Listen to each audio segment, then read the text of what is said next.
برادران اسلام، میرے عزیز دوستوں، بزرگوں اور بھائیوں، آج کی نشست میں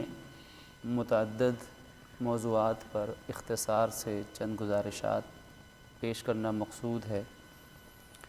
دعا ہے کہ اللہ رب العزت اپنی رحمت سے ہمیں حق بات، حق طریقے سے، حق موقع پر دین کی دعوت اور دین کی اشاعت کے لیے اپنی رضا کے طور پر کہنے کی توفیق عطا فرمائے۔ سب سے پہلے تو رجب المرجب کا مبارک مہینہ، جس میں شب معراج کے معجزے کی روایات بھی ملتی ہیں، جس کا خلاصہ یہ ہے کہ اللہ رب العزت نے اپنے حبیب صلی اللہ علیہ وآلہ وسلم کو نبوت اور رسالت کی ذمہ داری عطا فرمائی۔ آپ نے اس ذمہ داری کو ادا کرنے کی بھرپور محنت فرمائی، اور اس محنت کے نتیجے میں آپ پر مشکلات آئیں، پریشانیاں آئیں، مصائب کے پہاڑ ٹوٹے، لیکن آپ نے صبر و استقلال کا مظاہرہ فرمایا، حتیٰ کہ قریبی ترین اعزاء اقارب بھی ایک ایک کر کے دنیا سے چلے گئے۔ والد تو دنیا میں آنے سے پہلے ہی پردہ فرما گئے، دادا بھی رخصت ہو گئے، چچا ابو طالب بھی چلے گئے، وفا شعار زوجہ محترمہ بھی رخصت ہو گئیں۔ جتنے قریبی حمایتی تھے ایک ایک کر کے دنیا سے اٹھتے چلے گئے۔ اللہ کے نبی غمگین ہیں، اور پھر یہاں سے رخت سفر باندھا طائف پہنچتے ہیں۔ وہاں جا کر بھی جو حالات اور جو ظلم اور بربریت کے مظاہرے ہوئے، دنیا جانتی ہے کہ وہ طائف کا دن ہمارے نبی صلی اللہ علیہ وآلہ وسلم کے لیے جسمانی اور ذہنی تکلیف کا کتنا بڑا دن تھا۔ جسمانی تکلیف اتنی تھی کہ جسم مبارک لہو لہان تھا، اور دلی اور ذہنی تکلیف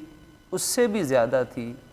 کہ آپ طائف والوں کے ایمان کی امید لے کر ان کے خیر خواہ بن کر تشریف لے گئے تھے، لیکن جواباً پتھر برسائے گئے۔ تو گویا کہ ذہن اور بدن دونوں زخموں سے چور تھے، اور اس سے بڑھ کر اور کوئی محنت اور کوئی قربانی تاریخ انسانیت میں نہیں ملتی۔ تو خالق عز و جل نے آپ کو اس کے بعد معراج کا عظیم تحفہ عطا فرما دیا کہ ظالموں نے، دشمنوں نے، مخالفین نے جتنا آپ کو دبانا چاہا، رب نے اتنا اٹھا دیا۔ انہوں نے آپ کے خلاف جتنی مہم جوئی بھی کی، اللہ عز و جل نے آپ کی دعوت کو اتنا کائنات میں پھیلانے کے لیے عام فرما دیا۔ پھر یہ معجزہ معراج ہر نبی کو عطا کیا گیا اپنے اپنے اعتبار سے، لیکن ہمارے نبی محتشم صلی اللہ علیہ وآلہ وسلم کو جو یہ معجزہ معراج عطا فرمایا گیا، یہ اپنی مثال آپ تھا۔ کہنے کو ایک معجزہ ہے، لیکن اندر لاتعداد معجزات ہیں کہ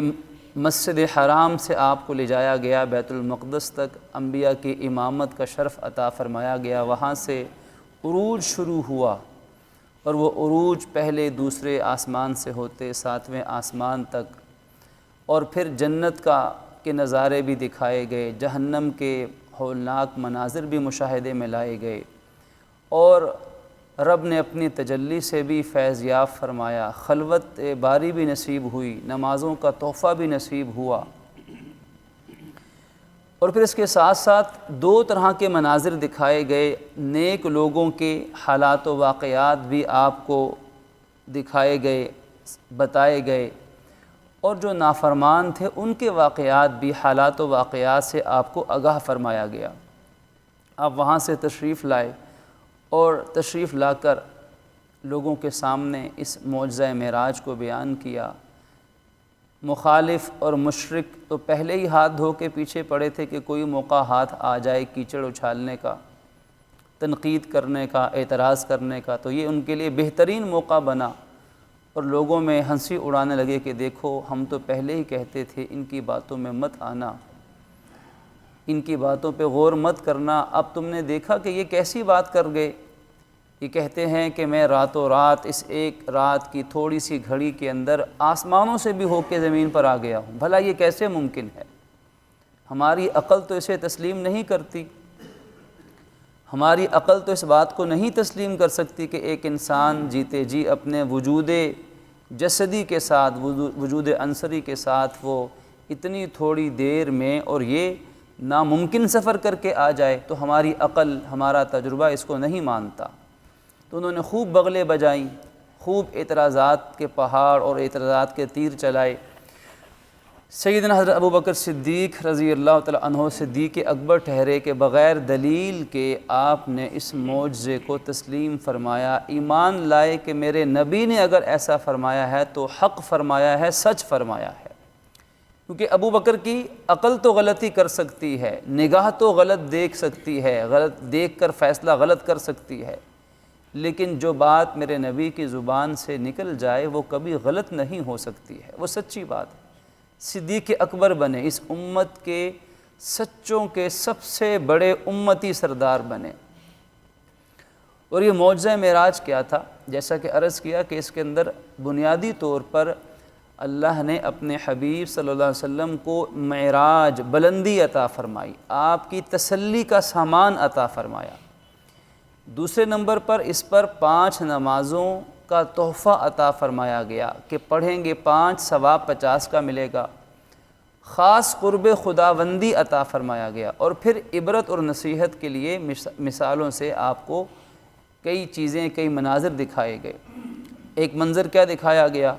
کہ ایک آپ کی نظر ایسی جماعت پر پڑی کہ جن کے سروں کے اوپر بھاری پتھر پھینک پھینک کر، مار مار کر ان کے سر کچلے جا رہے ہیں معاذ اللہ، اور پھر سر دوبارہ جڑ جاتے ہیں، پھر پتھر مارے جاتے ہیں، سر کچلے جاتے ہیں، پھر جڑ جاتے ہیں۔ پوچھا یہ کون لوگ؟ عرض کیا گیا کہ یہ وہ لوگ ہیں جو اذان کی آواز سننے کے باوجود نماز ادا کرنے میں سستی کرتے تھے، معاذ اللہ ثم العیاذ باللہ، کہ کانوں میں اذان کی آواز پڑی پھر بھی نماز ادا نہیں کرتے تھے۔ تو یہ سر اس قابل ہیں کہ ان کو پتھروں کے ساتھ کچل دیا جائے۔ ایک اور جماعت پہ گزر ہوا تو کیا دیکھتے ہیں کہ مشاہدہ ہوا کہ لمبے لمبے ناخن ہیں، اور ان ناخنوں کے ساتھ وہ ناخن تانبے کے بنے ہوئے ہیں، وہ فولادی چھروں جیسے ناخن ہیں، اور اپنے چہروں اور اپنے سینوں کو چھلنی کر رہے ہیں، چھیل رہے ہیں، لہو لہان ہے۔ پوچھا گیا یہ کون لوگ ہیں؟ تو عرض کیا گیا کہ یہ وہ لوگ ہیں جو لوگوں کی عزت اور ناموس پر حملے کرتے تھے، یعنی لوگوں کی غیبت کرتے تھے، لوگوں کی عزتوں کو اچھالتے تھے، لوگوں کے عیب تلاش کر کے اسے اوروں کے سامنے بیان فرماتے تھے۔ تو غیبت کرنے کا یہ ہولناک انجام دکھایا گیا۔ پھر ایک اور جماعت سے گزر ہوا کہ جن کے پیٹ بڑے بڑے مکانات کی طرح ہیں، بہت بڑے بڑے پیٹ ہیں، اور ان کے اندر سانپ اور بچھو بھرے ہوئے صاف دکھائی دے رہے ہیں۔ اب ان کے پیٹوں کے اندر سانپ ہیں، بچھو ہیں جو کاٹ رہے ہیں، اور شدید تکلیف کا عالم ہے۔ ابن ماجہ کی روایت ہے، پوچھا گیا کہ یہ کون ہیں؟ فرمایا یہ وہ لوگ ہیں جو سود کھایا کرتے تھے، معاذ اللہ سود خوری کرتے تھے۔ تو اصل میں یہ سود کا پیسہ، سود کا درہم دینار یا روپیہ یا سود کی چیزیں، حقیقت میں یہ سانپ اور بچھو ہیں جو انسان اپنے آخرت میں اپنے پیٹ کے لیے جمع کر رہا ہے، معاذ اللہ۔ پھر اسی طرح وہ لوگ ہیں جو یتیموں کا مال کھاتے ہیں، جو یتیموں کے مال پہ حملے کرتے ہیں، اور یتیموں کے مال کو دھوکے کے ساتھ، ظلم کے ساتھ، چال بازیوں کے ساتھ اور جعلی قانونی دستاویزات کے ساتھ وہ لوگوں کے مالوں کو ہڑپ کرتے ہیں، یتیموں کا مال کھاتے ہیں، انہیں بھی بدترین سزا سے دوچار ہونا پڑتا ہے۔ پھر ایک جماعت سے گزر ہوا کہ جن کی زبانوں اور ہونٹوں کو لوہے کی کینچیوں کے ساتھ کاٹا جا رہا ہے، معاذ اللہ۔ پوچھا کہ یہ کون لوگ ہیں؟ فرمایا کہ یہ آپ کی امت کے وہ خطباء ہیں، وہ علماء ہیں، وہ صاحبان علم ہیں کہ جو دوسروں کو تو علم کی دعوت اور تعلیم دیا کرتے تھے لیکن خود اس پر عمل نہیں کیا کرتے تھے، معاذ اللہ۔ تو دوسروں کو نیکی اور خیر کی بات بتانا یہ بھی فرض ہے، یہ بھی ایک دعوت کے دائرے میں رہتے ہوئے یہ بھی ہر ایک پر فرض ہے، لیکن اس دعوت پہ خود بھی عمل کی کوشش کرنا، یہ نہ ہو کہ اوروں کو تو نیکی، تقوی، اچھائی، خیر کی دعوت دے اور اوروں کو تو اچھی تعلیم دے، لیکن خود بے عمل ہو۔ تو خود بے عمل ہے تو اس کے ہونٹوں اور اس کی زبانوں کو ایک تسلسل کے ساتھ لوہے کی کینچیوں کے ساتھ کاٹا جا رہا ہے، موت نہیں آنی۔ اب یہاں ذہنوں میں شبہ آتا ہے کہ جی مر جاتے پھر تو یہ تو تکلیف ناقابل برداشت ہے، موت نہیں آنی، کیونکہ موت کو موت آ چکی ہوگی، اس لیے جب ہونٹ اور زبانیں کٹیں گی تو دوبارہ بن جائیں گی، پھر کٹیں گی، پھر تکلیف اتنی ہی ہوگی جو پہلی بار ہوتی ہے۔ تو گویا کہ یہ بے عمل لوگوں کا یہ انجام ہے معاذ اللہ۔ پھر اسی طریقے سے فرمایا کہ جو کچھ ایسے واعظین بے عمل ہوں گے کہ جن کی سزاؤں کا مشاہدہ کروانے کے بعد کچھ ایسے لوگوں کو بھی عذاب دیا جا رہا ہوگا کہ جن کے جسم کی شرمگاہوں پر چیتھڑے لپٹے ہوئے ہوں گے اور وہ اونٹ اور بیل کی طرح چر رہے ہوں گے۔ فرمایا کہ یہ کون لوگ ہیں؟ تو عرض کیا کہ یہ وہ لوگ ہیں جو اپنے مال کی زکوٰۃ ادا نہیں کیا کرتے تھے۔ جیسے ایک اونٹ اور ایک بیل، کسی بھوکا بیل اونٹ کسی چراگاہ میں چھوڑ دیا جائے تو کبھی سیر نہیں ہوتا، وہ 10 گھنٹے بھی کھاتا رہے تو اس کا پیٹ نہیں بھرتا۔ فرمایا یہ وہ لوگ بد نصیب لوگ ہیں جو اپنے مال کی زکوٰۃ ادا نہیں کرتے تھے کہ اللہ نے اتنا کچھ دیا اور صرف 2.5% اس میں سے ادا کرنا تھا، وہ بھی ادا نہیں کرتے تھے۔ اب 1 لاکھ کے پیچھے 2,500 اور 1 کروڑ کے پیچھے 2.5 لاکھ کی کیا حیثیت ہے؟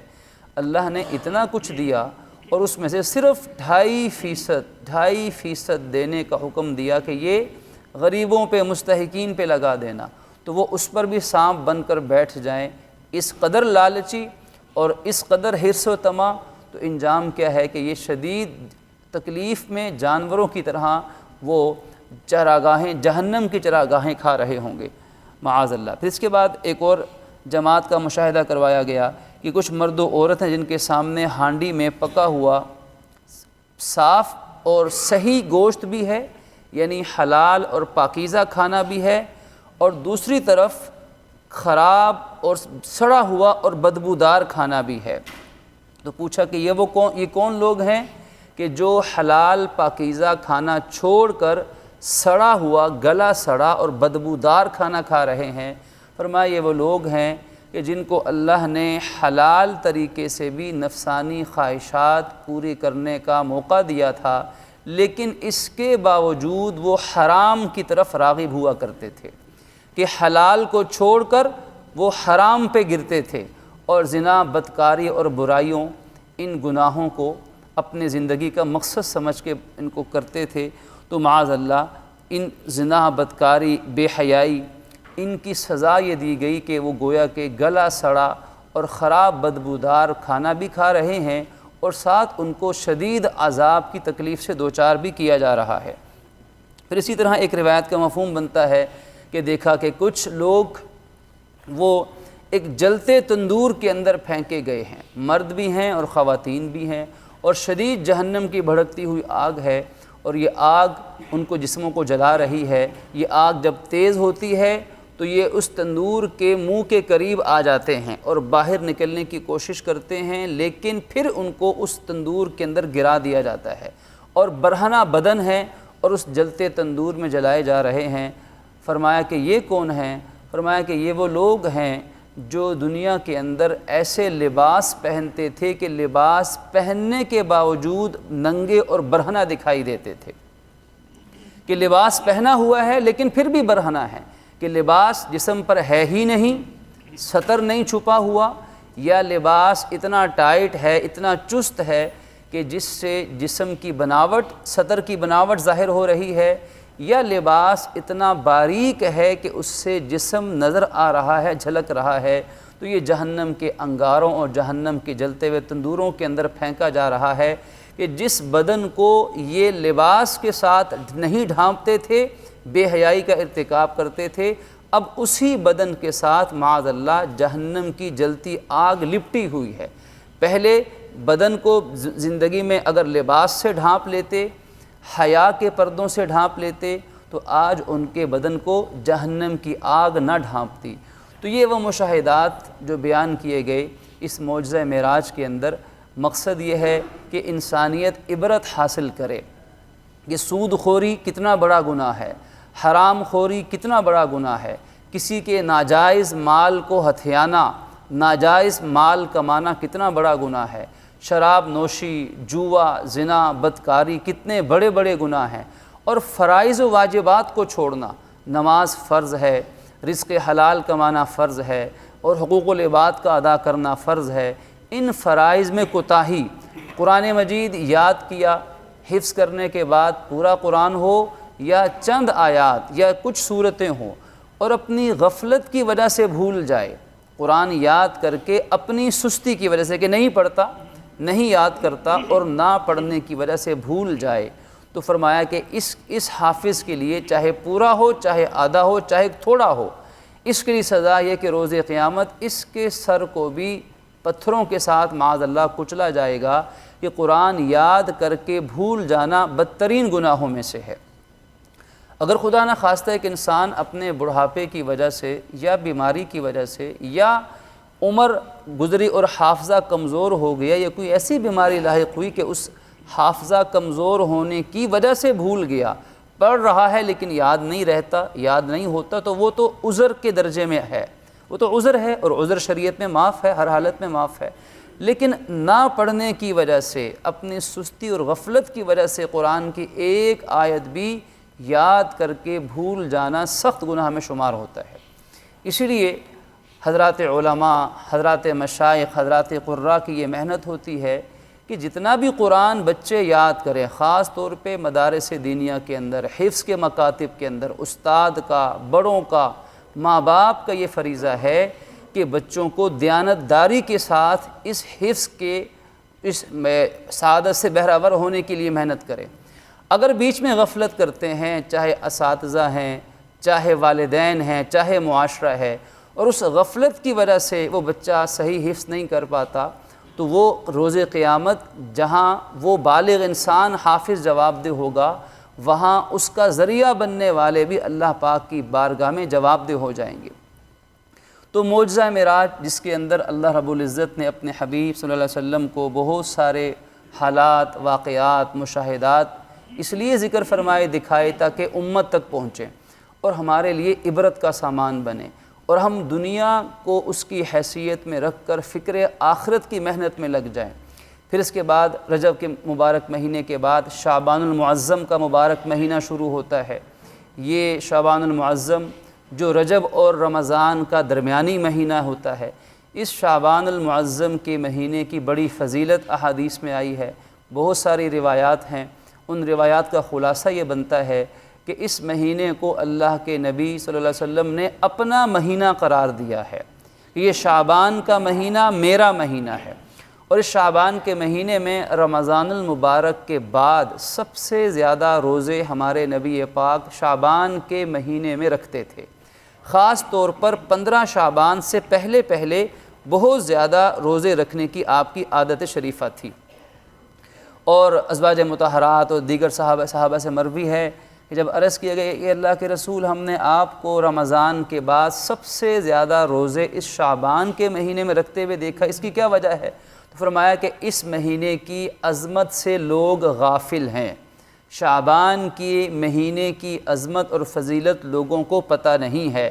میں اس لیے اس مہینے میں زیادہ روزے رکھتا ہوں کیونکہ اس مہینے میں لوگوں کے اعمال اللہ کی بارگاہ میں پیش کیے جاتے ہیں، اور میری خواہش یہ ہے کہ جب میرے اعمال میرے رب کی بارگاہ میں پیش ہوں تو اس وقت میں روزے کی حالت میں ہونا چاہتا ہوں۔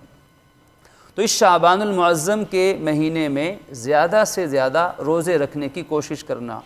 15 شعبان المعظم کے روزے کی فضیلت بھی بہت ساری احادیث سے ثابت ہے، 15 شعبان کی خصوصی عبادت کی فضیلت بھی شامل ہے،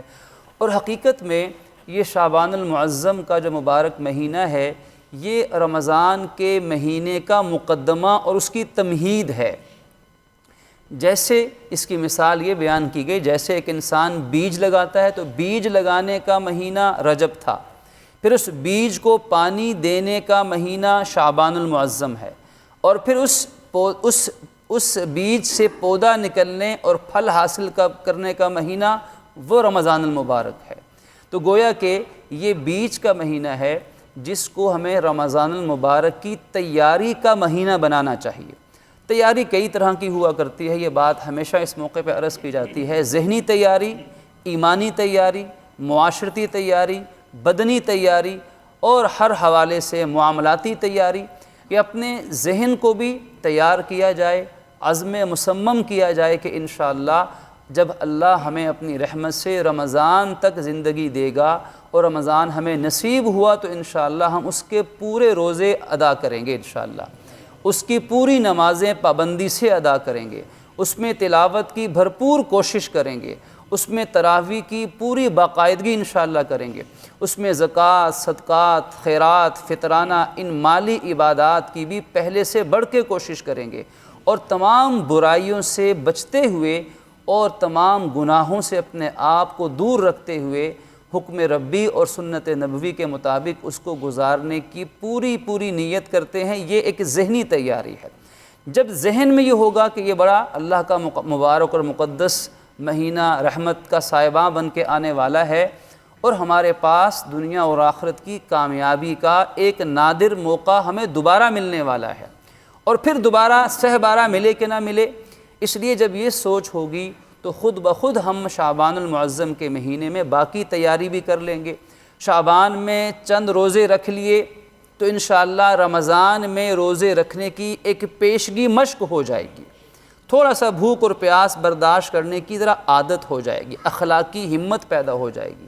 شعبان کے مہینے میں راتوں کو اٹھ کے عبادت شروع کر دی تو انشاءاللہ رمضان کی راتوں میں بھی عبادت کی توفیق مل جائے گی۔ شعبان کے مہینے میں کچھ تھوڑا بہت اپنی حسب عادت سے کچھ بڑھ کر اللہ کی راہ میں صدقے کی کوشش کی تو انشاءاللہ رمضان کے مہینے میں اس سے بڑھ کر صدقے کی توفیق مل جائے گی۔ قرآن مجید ٹھیک پڑھنا نہیں آتا تو قرآن پاک کو صحیح پڑھنے کی کوشش شروع کر دی جائے تو ایک مہینے کے اندر ہر شخص بآسانی اتنا قرآن مجید صحیح پڑھنا سیکھ سکتا ہے جتنا ٹھیک پڑھنا ایک مسلمان پہ فرض لازم ہے۔ اگر قرآن کم یاد ہے یا صحیح یاد نہیں ہے تو ایک مہینے میں اتنا قرآن مجید کا حصہ ہم میں سے ہر بڑا چھوٹا مرد و خواتین یاد کر سکتے ہیں کہ جس قرآن مجید کے حصے کو ہم رمضان المبارک کے اندر نوافل کے اندر ہم بآسانی زبانی پڑھ سکتے ہوں گے۔ اسی طرح دیگر تمام چیزیں ہیں، فرائض و واجبات کا علم ہے، نماز کا طریقہ درست کیا جائے، روزے کے مسائل کو سمجھا جائے، اعتکاف کے مسائل ہیں، افطاری کے مسائل ہیں، سحری کے مسائل ہیں، یہ تمام جو فرائض علم ہیں، جیسے نماز فرض ہے تو اس کا علم سیکھنا بھی فرض ہے۔ اگر روزہ رمضان کے آنے پر فرض ہوگا تو پھر رمضان کے روزوں کے مسائل سیکھنا بھی فرض ہو جائے گا۔ اور بہت سے لوگ زکوٰۃ رمضان میں ادا کرتے ہیں تو زکوٰۃ جس پر فرض ہو گئی اس پر زکوٰۃ کے مسائل دینیہ سیکھنا بھی فرض ہو جائیں گے، اور ظاہر ہے کہ اس کی تیاری اس موقع پر نہیں ہوگی۔ گھوڑے میدان جہاد میں